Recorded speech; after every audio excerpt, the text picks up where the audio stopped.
Let's talk about how profit targets in two-step Pro and Prime accounts are. The two-step Pro and Prime accounts undergo a two-phase evaluation process. In Phase 1, aim for a profit equivalent to 8% of your initial account balance.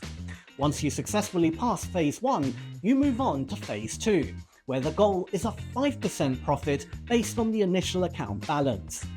Complete both phases successfully, and you officially become a Hola Prime trader. Let's say you start with an account balance of $100,000 in Phase 1. To pass this phase, your goal is to earn an 8% profit, which means you need to make $8,000.